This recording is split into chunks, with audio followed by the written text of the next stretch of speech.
Hi everybody, I'm Tim, and this is Off the Milk.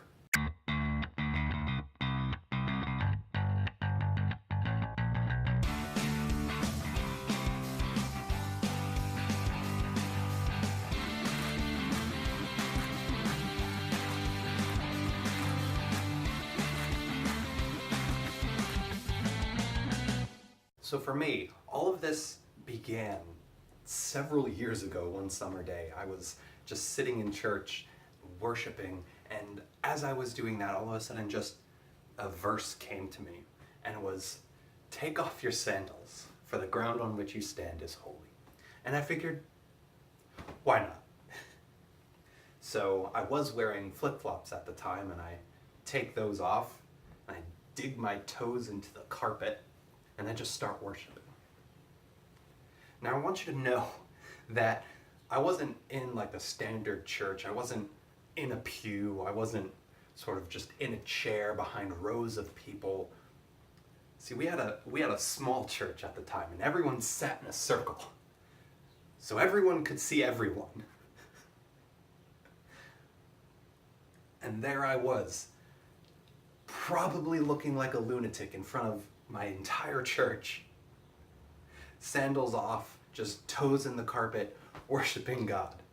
And, you know, it was such a great experience. I don't know what it was, but I can't even put words to what I felt there. It was just like, it was a closeness with God that I haven't really experienced before, and it wasn't because I took off my sandals, and it wasn't because I was actually standing on holy ground. I think it was just because like God put something inside my heart and then I obeyed it. I didn't realize at the time that He was growing something in me, that was a seed planted and would grow into something so much more, into something so much more powerful than what I felt, into something so much bigger than I could have ever realized.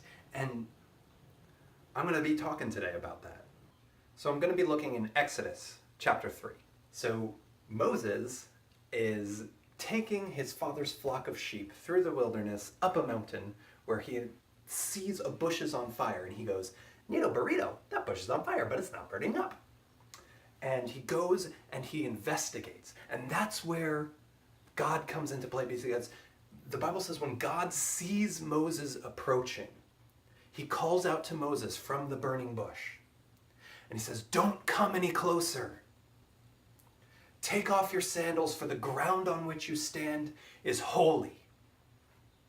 And you know, they have this whole back and forth through the process as God is telling Moses his plans for Moses, and Moses telling God how unworthy he is to do those plans. And we as Christians today, we sort of go, "Oh Moses, if only you knew. Like, why are you arguing with God?"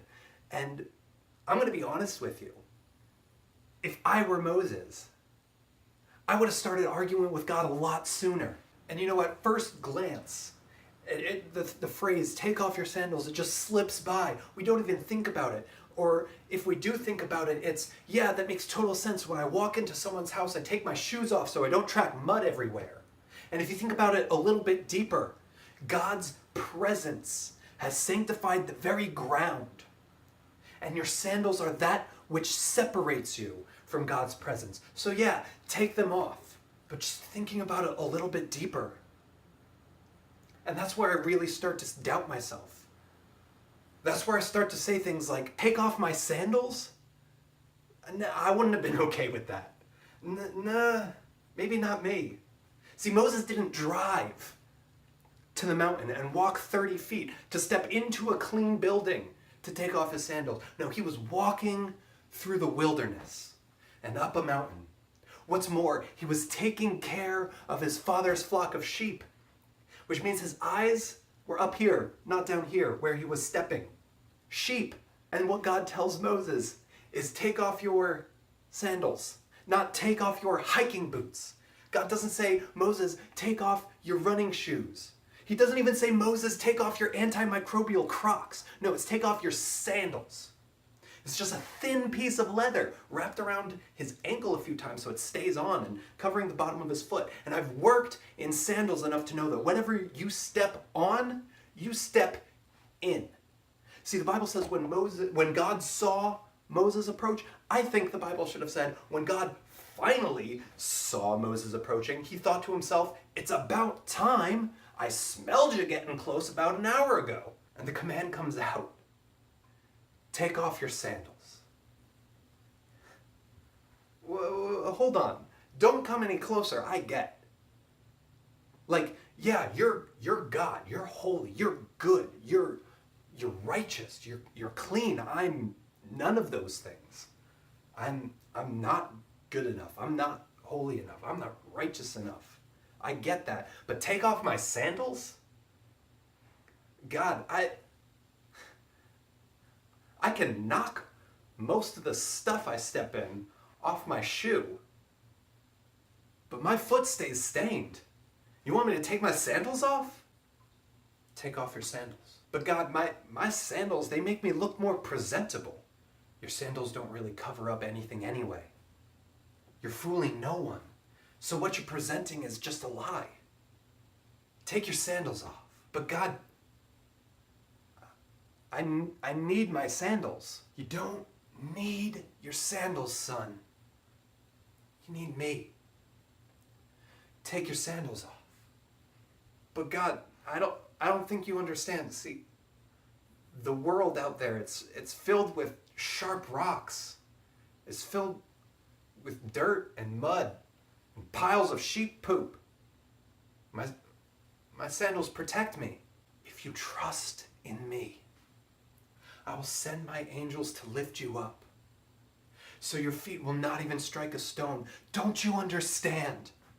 You're going to trample over serpents and lions. Take your sandals off. But God, if I take my sandals off, everyone's going to see how dirty I am. Yes, they will. Now take your sandals off. And so Moses obeys God where I would have had an argument. And he takes his sandals off and he covers his face. And God starts telling Moses, I've put an appointment on your life. You see, you're going to be freeing my people from their slavery to Egypt. I felt their pain. I see their struggle. And they will know that they have a God who is with them. They will know that they have a God who is for them. So Moses, I am sending you back to Egypt. I am sending you to set my people free.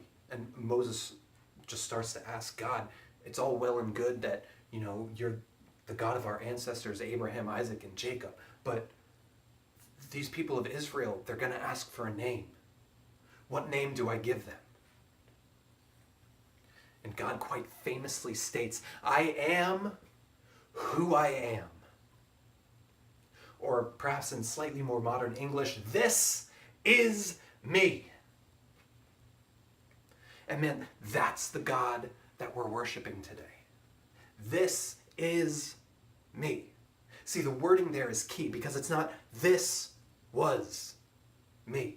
It's not this will be me. No, this is me eternally. End of statement. And man, could it be that we worship a God who does not change, a God who stays the same, a God who says the same thing to Moses, and then thousands of years later, he still is saying the same thing to us? Take your sandals off. And so a few thousand years later, we hear the eternal God say the same thing, except this time we start to see the intention behind it. See, the first thing he called out to Moses was, don't come any closer. You're not good enough. You're not holy enough. You're not righteous enough. You're not clean enough. So man, I have got to make a way to get to you. I have got to make a way to get to you. And so he sends Jesus.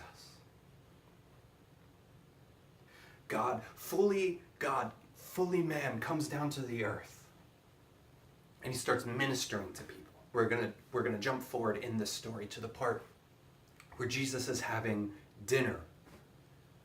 He's celebrating a feast with his closest friends, his disciples, we call them. And man, they are pumped up. You see, Jesus just walked into the capital of the nation, occupied by Rome at the time. And the people were fanatic about his appearance. They were hailing him as their savior, as their Messiah, their deliverer. Because man, they knew that this person, Jesus, he was about to start a new kingdom. They knew, they could tell that a new kingdom was entering. How else would he have done all of the signs that he'd done if not from God? He was there to deliver them. And so as Jesus enters the city, its citizens are taking off their robes and laying it down before him so that he doesn't have to walk even through the mud and the dirt and the raw sewage of the city. And after his triumphant entrance, he goes and he gathers his friends and he meets in this one location. And so his disciples are really riled up because it's in the air. Jesus is about to create his new kingdom. They don't know what it's going to look like, but man, they know it's going to happen. Everybody does. There's no denying it. And so they start arguing with each other. Man, in this new kingdom, who's going to be the best?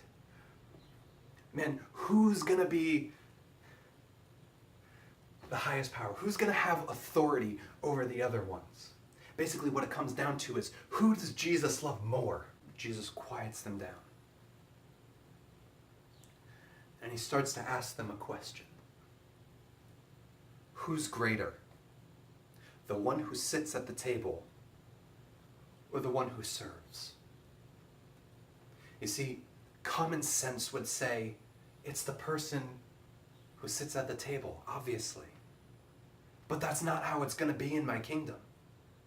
In the kingdom that I'm making, it's the servants who are going to be the greatest among you. Because you see, I'm among you.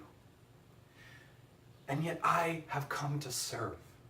And the Bible's not terribly clear about the timeline, but I believe it's now, when Jesus stood up and he took off his outer robe that he was wearing and he wrapped his waist in a towel, marking him in the position of a slave. But not just a slave, the lowest slave.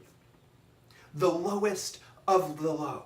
You see, the task that's set before him as he looks around his disciples is to clean their feet, as was tradition for coming into someone's house. Generally, when someone had a guest over, they would have a servant or a slave wash their guest's feet to wipe off the dirt, to wipe off the mud. And since there wasn't a sewer system or a septic system, sometimes the raw sewage that someone might have stepped in order to get into the house. And no one had done that yet. But you see, it wasn't the position of an honored slave, and it wasn't the position of an honored servant. It was the position given to the lowest of the low. And that's what Jesus dresses himself as. The lowest servant of the low, to do the dirtiest task that literally no one would want to do if given the choice. And he kneels down and he gets a bowl of water and he starts washing the feet of each of his disciples. And it's not until we get to Peter that I see a reaction that I can relate to. Because Peter pulls away and he says, Jesus, no. How could you? I can't let you do this. Or maybe more familiarly to us, no, Jesus, don't come any closer. I'm not good enough. I'm not righteous enough. I'm not holy enough. I'm not clean enough. And Jesus looks at Peter and he gently rebukes him. It's time to take your sandals off, Peter. But Jesus, You put a calling on my life.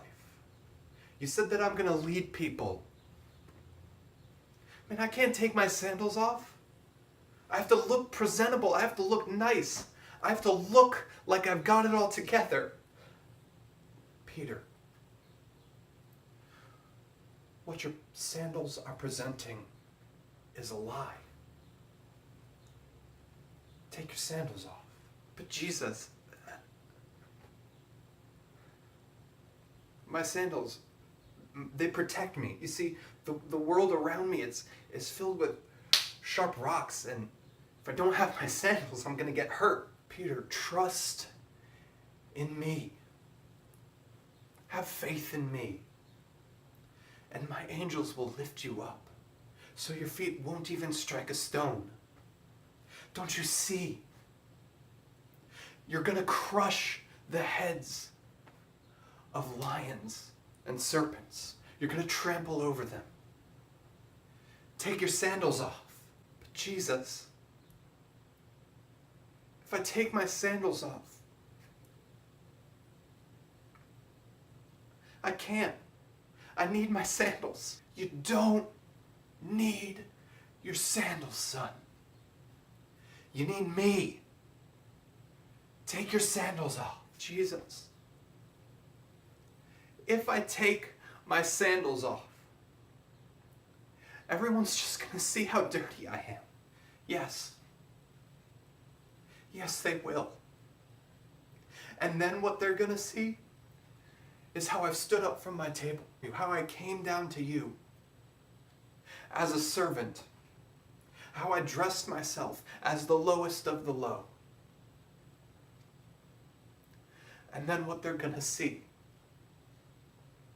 is how I stuck my nose so close to the dirt and the filth and the dysfunction. And finally, what they're going to see is how I cleaned you, because this is who I am. A servant. One who has come to serve. So take your sandals off. The very evening he's betrayed. And he's taken before the people, and he's mocked, and he's humiliated. And he's beaten until he's so badly disfigured that you can't even recognize him anymore. And he's whipped, and he's stripped, and he's spat on, and his clothes are gambled away for. And he's presented as a mockery. Here is your king, Jesus, the King of the Jews. But still, that's not enough. The people demand his execution. And so he's taken up a hill, forced to carry 40 pounds to about 80 pounds of wood that would be his death. Up a hill where he's nailed to that tree.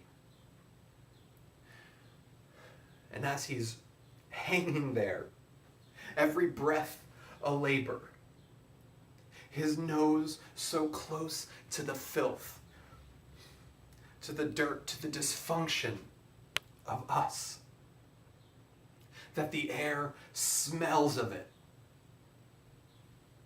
You see, there's a sign above his head at this point in time. In 3 languages, it's written, Jesus, King of the Jews. Or in other words, this is me.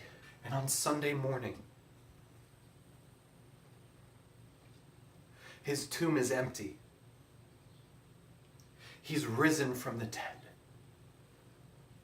And his disciples have such a hard time even fathoming that this is a possibility. You see, their first instinct was the Romans moved his body. Where could it be? Who knows? But as they're sitting in a room, locked doors, closed windows, shut in, fearing for their lives, it's Jesus who appears before them. And what he tells them is, this is me. Feel the holes in my hand. See the holes in my feet. Put your hand in the spear wound at my side. And know that this is me. Victorious over death, over sin. The Lamb who is worthy. the final sacrifice, the holy ground, the solid rock on which you stand. This is me. So take your sandals off. You see, I'm appointing you to set people free from their slavery to sin. And when they see what it is you've gone through, they'll know, they'll have seen that it was me who stepped down from my table, who got down before you, who came to serve, who died for you, who cleaned you up, and who rose again victorious over it all, so I could give that victory to you as well. And if they're wondering how such a love could exist, how someone could so belittle themselves when they deserved so much, you can tell them that it's because I am who I am. And guys, I'm going to be honest with you. You can like, you can subscribe, you can comment as much as you want, but do you know whose life that changes? No one's. So what I'm going to ask you to do is probably one of the scariest things that anyone has asked you to do. I'm going to ask you to share what you've learned in the best way that you know how. And yes, that's going to mean, for a lot of you, sitting down and having a conversation with someone. For a lot of you, it's going to mean a lot of awkward conversations and a lot of awkward situations. But what I'm telling you, what I'm asking you to do is to take your sandals off. To be real with someone. To not try and pretend that you're living this excellent life, but to show that you have struggles, to show what it is that you're going through. Because, man, when you show the hurt, everyone else can see the healing. And when you show how dirty your feet were, everyone else sees how clean they are. I'm going to be honest with you, like maybe 9 people see these videos. So it shouldn't be any sort of surprise that you have a larger impact than any of these videos could have. Which means the best way to share is by getting you involved. The best way to get people to start understanding the grace that's upon their own life is for you to start speaking it into their lives. And that's what I'm asking you to do. Take your sandals off. To get involved, not be afraid anymore. Not be afraid to be hurt by reactions. Not be afraid to be hurt by what life throws at you. Because, man, Jesus has already promised us something so much greater. I'm Tim, and this has been Off the Milk. Thanks for watching.